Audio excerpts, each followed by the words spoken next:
اسی طرح کا ایک بندہ تھا، وہ کہتا تھا جی میرے سوال کا جواب کبھی نہیں کسی نے دیا۔ اس کی ملاقات ایک درویش سے ہو گئی، حضرت بہلول دانا سے۔ فرمانے لگے پوچھو بھئی کیا سوال ہے؟ کہنے لگا بابا میرے 3 سوال ہیں۔ ایک تو یہ بتائیں کہ اگر رب ہے تو وہ نظر کیوں نہیں آتا؟ اور دوسری میرا سوال یہ ہے کہ اگر جو کراتا ہے شیطان کراتا ہے تو انسان کو سزا کس بات کی؟ اور تیسری بات یہ کہ آپ کہتے ہیں کہ شیطان جن ہے، آگ سے بنا ہے، تو اسے بھی آگ میں ڈالا جائے گا تو آگ کو کیسے جلائے گی؟ تو حضرت بہلول دانا تھوڑا سا سوچنے لگے تو اس نے بڑی سخت بات کی، کہنے لگا مجھے پتا تھا جواب آپ کو بھی کوئی نہیں آتا۔ دیکھا نا، پڑ گئے نا سوچ میں۔ نیچے ایک روڑا پڑا تھا مٹی کا، اینٹ کا نہیں۔ مٹی بھی کئی دفعہ خشک ہو جائے نا دھوپ میں، کچی مٹی بھی تو روڑا تگڑا بن جاتا۔ مضبوط روڑا پڑا تھا۔ حضرت بہلول دانا نے آؤ دیکھا نہ تاؤ دیکھا، روڑا اٹھایا اور زور سے سر میں دے مارا۔ اب اس سر میں روڑا لگا، خون بڑا بہہ گیا۔ جا کے اس نے کوتوالے شہر کو، سمجھ لے SHO کو رپورٹ کرا دی کہ بابے نے نا میرا سر پھوڑ دیا ہے۔ بلا لیا وہ SHO، کہنے لگا بابا تو اس طرح کا ہے نہیں۔ اس نے کہا جی مار دیا، اب دیکھیں۔ بلا لیا، کہنے لگا یار وہ تو درویش بندے ہیں، اگر تو کہتا ہے تو چلو بلا لیتے ہیں۔ آپ آ گئے، تشریف لائے، تو اس نے کہا بابا آپ نے پتھر مار کے اس بندے کے سر کو پھوڑ دیا ہے؟ تو حضرت بہلول دانا کہنے لگے نہیں میں نے تو نہیں پھوڑا، میں نے تو اس کے 3 سوالوں کا ایک جواب دیا ہے۔ 3 سوالوں کا ایک جواب۔ اس نے کہا کیا؟ فرمانے لگے اس سے پوچھ لو۔ اس نے کہا جی کیا سوال کیا آپ نے؟ اس نے کہا جی پہلا میرا سوال یہ تھا کہ رب ہے تو نظر کیوں نہیں آتا؟ تو آپ فرمانے لگے میں نے تجھے روڑا مارا، درد ہو رہی ہے؟ کہنے لگا ہاں۔ کہنے لگے دکھا درد۔ بہلول دانا کہنے لگے کہ اگر درد ہے تو پھر، وہ کہنے لگا جی وہ دکھائی تو نہیں نا جا سکتی، پر ہے تو صحیح نا۔ تو آپ فرمانے لگے رب ہے پر دکھایا تو نہیں نا جا سکتا، تو قیامت میں نظر آئے گا۔ حضرت بہلول دانا فرمانے لگے تیرا دوسرا سوال کیا تھا؟ کہنے لگا جی میرا دوسرا سوال یہ تھا کہ جو کراتا ہے شیطان کراتا ہے تو پھر انسان کو سزا قیامت میں کیوں ملے گی؟ تو آپ فرمانے لگے جا پھر تجھے روڑا بھی شیطان نے مارا ہے، میرے اوپر پرچہ کیوں کٹا دیا؟ پکڑ جا کے اس کو۔ آپ نے فرمایا تیرا تیسرا سوال کیا تھا؟ کہنے لگا جی میرا تیسرا سوال یہ تھا کہ شیطان آگ سے بنا ہے، تو آگ کو آگ میں ڈالیں گے تو اسے کیا تکلیف ہوگی؟ تو آپ فرمانے لگے تو کس چیز سے بنا ہے؟ کہنے لگا مٹی سے۔ تو فرمایا میں نے تجھے کیا مارا ہے؟ کہنا مٹی۔ فرمایا درد ہوئی ہے؟ کہنے لگا بڑی۔ فرمایا اسے بھی ہوگی۔ ہمارے آج کل کے جتنے امور ہیں ان امور کے اندر دنیا داری غلبہ کرتی چلی جا رہی، ہر کام میں دنیا داری کی آمیزش ہو جاتی ہے، نہ چاہتے ہوئے بھی، نہ ارادہ کرتے ہوئے بھی، بہت ساری جگہوں پہ۔ اور دنیا داری اتنی غالب ہو گئی ہے کہ دنیا ہی دنیا نظر آنے لگ گئی ہے، دنیا ہی دنیا، یعنی کوئی چیز کیمرے کی آنکھ سے چھپ نہیں پا رہی، کوئی بات ایسی نہیں جس پر لوگوں کی نظریں نہ ہو، کوشش کریں۔ اور عجیب بات یہ ہے کہ دنیا داری ہو، دولت ہو تو اس کو چھپا کے رکھا جاتا ہے، اور دین کی کوئی بات ہو اس کو نشر کرنا ضروری سمجھا جاتا ہے تاکہ لوگوں کو میرے تقوی اور میری پرہیزگاری کی خبر جلدی جلدی مل جائے۔ میرے نبی کریم علیہ الصلوۃ والسلام نے خالص اللہ کی رضا کے لیے ہر کام کرنے کا حکم دیا۔ سیدہ عائشہ صدیقہ رضی اللہ تعالیٰ عنہ راوی ہے، الترغیب و ترہیب میں حدیث ہے، پیارے حبیب کریم سید عالم صلی اللہ تعالیٰ علیہ وسلم نے ارشاد فرمایا کہ حضور ایک دن مجمع صحابہ کے مجمع میں حضور نے پوچھا بتاؤ اسلام کی سب سے مضبوط بنیاد کیا ہے؟ ایک صحابی نے کہا یا رسول اللہ نماز پڑھنا۔ 5 وقت لوگ جمع ہوتے ہیں، ایک دوسرے کا حال احوال پوچھتے ہیں، معاملات ہوتے۔ یا رسول اللہ صلی اللہ تعالیٰ علیہ وسلم مضبوط بنیاد ہے اسلام کی نماز پڑھنا، 5 وقت جمع ہونا۔ حضور نے فرمایا بات تمہاری ٹھیک ہے پر تم میری مراد کو نہیں پہنچے۔ عرض کی حضور حج کرنا،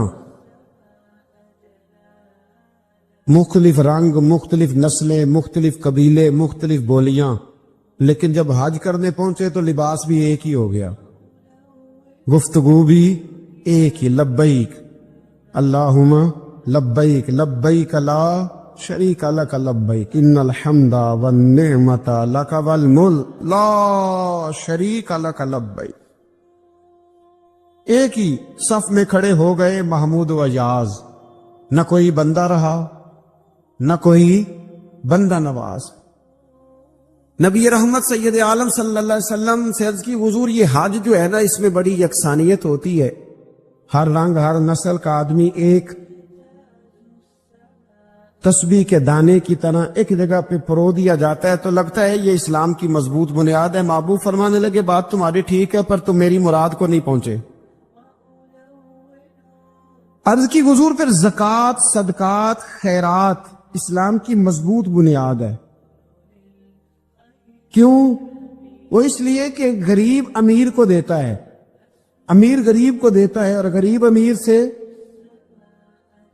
لیتا ہے تو ایک رشتہ بنتا ہے، ایک تعلق بنتا ہے۔ محسن کا اور احسان مند کا بڑا زیادہ رشتہ ہوتا ہے، بڑا ایک دوسرے سے پیار کرتے ہیں، ایک دوسرے کو چاہتے ہیں، ایک دوسرے کے لیے اچھے جملے بولتے ہیں، ایک دوسرے کے لیے ہمیشہ ان کے جذبات ٹھنڈے میٹھے اور اچھے ہوتے، تو لگتا ہے یہ اسلام کی مضبوط بنیاد ہے۔ حضور فرمانے لگے بات تمہاری ٹھیک ہے اور تم میری مراد کو نہیں پہنچے، تو پھر صحابہ عرض کرنے لگے حضور ہماری رعایت فرما دے، پھر ایک رحمت کی نظر کر دے، آپ ہی بتا دیں اسلام کی مضبوط بنیاد کیا ہے۔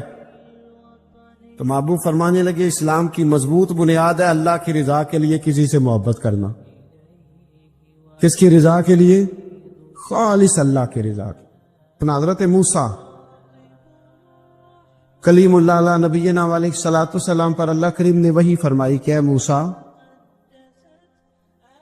اے میرے کلیم، میرے لیے بھی کوئی کام کیا ہے؟ عرض کی اللہ میں نے نمازیں پڑھی، روزے رکھے، تبلیغ کی۔ فرمایا وہ تو آپ کی ذمہ داریاں تھیں، وہ تو آپ نے اپنے لیے کیا، میرے لیے بھی کچھ کیا ہے؟ رب کریم نے پوچھا موسیٰ میرے لیے بھی کچھ کیا ہے؟ عرض کی اللہ یہ سارا کچھ، فرمایا مالک تیرے لیے کیا۔ کہا یہ تو آپ نے اپنے لیے کیا، آپ کی ذمہ داریوں میں شامل تھا، مالک تیرے لیے کیا ہے؟ فرمایا کسی بندے سے محبت کی ہے کہ یہ اللہ کا بندہ ہے؟ کسی بندے سے محبت کی ہے کہ یہ اللہ کا بندہ ہے؟ یا کسی کے ساتھ تمہاری صرف اس لیے ناراضگی ہو کہ یہ اللہ کا نافرمان ہے، اللہ رسول کا دشمن ہے، معاذ اللہ بے ادب ہے؟ میرے بھائی سمجھ لے اچھی طرح اور اپنے دل کے کونے میں یہ بات بٹھا لے کہ زندگی میں جو کام کریں وہ اللہ کی رضا کے لیے، چھوٹا سا بھی خیر کا کام۔ میرے رسول کریم علیہ السلام کا جو سب سے پہلا فرمان ہے نا بخاری میں، وہ یہ ہے کہ انما الاعمال بالنیات، تیرے عمل کا دار و مدار تیری نیت پر ہے، تیرے ارادے پر ہے۔ بنیاد تمہاری نیت ہے، بنیاد یہ ہے کہ تمہارا اندر سے اس کام کے لیے ذوق کیا ہے، شوق کیا ہے۔ اگر وہ بنیاد مضبوط ہے تو پھر عمل کی جو آپ چھت ڈالیں گے وہ ساری چھت بھی مضبوط ہے۔ لیکن اگر ارادے کچے ہیں، کمزور ہیں، سازشیں ہیں، رنجشیں ہیں، اندر معاملات گڑبڑ ہیں، تو پھر کبھی دیواریں مضبوط ہو سکتی۔ نیتیں اچھی کریں، بڑی سادی مثال، بڑی صاف ستھری، مولا کائنات شیر خدا حضرت علی المرتضیٰ کرم اللہ تعالی وجہ الکریم نا، آپ ایک جگہ جنگ لڑنے کے لیے گئے، جہاد ہو رہا ہے۔ عرب کے جو لوگ ہوتے تھے وہ دشمن کو سزا بڑی سخت دیتے تھے۔ بعض لوگ مطالبہ بھی کرتے ہیں نا سخت سزا کا۔ ہمارا سرائکی کا ایک شاعر ہے، وہ کہا کرتا ہے جے تانگی ساڑی زندگی تو تے دے سخت سزا تیری جان چھٹے، ساکو مار نہ شاکر کستاں وچ یک لخت مکا تیری جان چھوٹے۔ عرب کے لوگ نا سخت سزا دیتے تھے، سخت، وہ اذیت دیتے، کبھی انگلی کاٹ دیتے، کبھی ہاتھ کاٹ دیتے، مختار سقفی نے جب امام علی مقام رضی اللہ تعالیٰ عنہ کے قاتلوں کو قتل کیا تو زیادہ تر کی گردنیں نہیں کاٹی تھی، بلکہ اس نے ہاتھ پیر کاٹ کے لوگوں کو جنگلوں میں پھینک دیا تھا، تڑپ تڑپ کے لوگ مر گئے۔ اسلام اس اذیت کا قائل ہے۔ اہل عرب اذیت دیتے تھے، بلکہ دشمن جب نڈھال ہو کے گر جاتا تھا نا تو اس پر گھوڑے دوڑا دیتے تھے، گھوڑے دوڑ جاتے تھے اس پر، لاشیں مسک کر دیتے، ناک کان آنکھیں نکال ڈالتے تھے، ٹکڑے کرتے تھے وجود کے، اذیت دیتے تھے۔ تو جب کوئی آدمی کسی کے نرگے میں آ جاتا تھا نا، قابو میں آتا تھا، تو اس کی خواہش ہوتی تھی کہ میں مارنے والے کو غصہ دلاؤں تاکہ مجھے جلدی مار دے، اذیت نہ دے، تکلیف نہ دے، مجھے جلدی مار ڈالے، جلدی قتل کر ڈالے۔ یہ ان کا مزاج ہوتا تھا، رویہ ہوتا تھا۔ حضرت مولا علی شیر خدا کرم اللہ تعالی وجہ الکریم دشمن پر غالب آ گئے۔ جب غالب ہوئے تو اس نے معاذ اللہ حضرت علی پر تھوک دیا۔ کافر تھا، اس کا ارادہ یہ تھا کہ میں حضرت علی کو غصہ دلاتا ہوں تاکہ یہ مجھے جلدی مار دے، لیکن اسے نہیں پتا تھا یہ علی ہے۔ اسے نہیں خبر تھی کہ یہ جو خمیر ہے نا، ان کی تربیت مدینے والے محبوب نے فرمائی ہے۔ یہاں جو چمک دمک ہے اس کا رنگ ساری دنیا سے نرالا ہے، انوکھا ہے، شاندار ہے، وزادار ہے، کمال ہے۔ کہا حضرت علی پر معاذ اللہ میں یہ کام کرتا ہوں تاکہ وہ جلدی قتل کر دیں گے، لیکن جب اس نے مولا علی کی طرف یہ نازیبا حرکت کی تو حضرت علی نہ تلوار چھوڑ کے پیچھے ہٹ گئے۔ توجہ کرنا، رزلٹ دیکھنا، مولا علی پیچھے ہٹ گئے اور فرمانے لگے جا تو آزاد ہے۔ وہ کہنے لگا میں آزاد ہوں، کس طرح، کیسے؟ تو حضرت علی فرمانے لگے میرا تیرا ذاتی جھگڑا تو کوئی نہیں نا، نہ تو نے میری زمین پہ قبضہ کیا، نہ میرا مال لوٹا، نہ میری عزت پر ہاتھ ڈالا۔ میرا تیرا جھگڑا اللہ کی رضا کے لیے، خالص اس لیے کہ تو اللہ کی نافرمانی کر رہا، خالصتاً اس لیے تیرا اور میرا یہ جھگڑا ہے۔ باقی جہاں تک تعلق اس بات کا ہے کہ اب تو نے میری ذات شامل کر دی،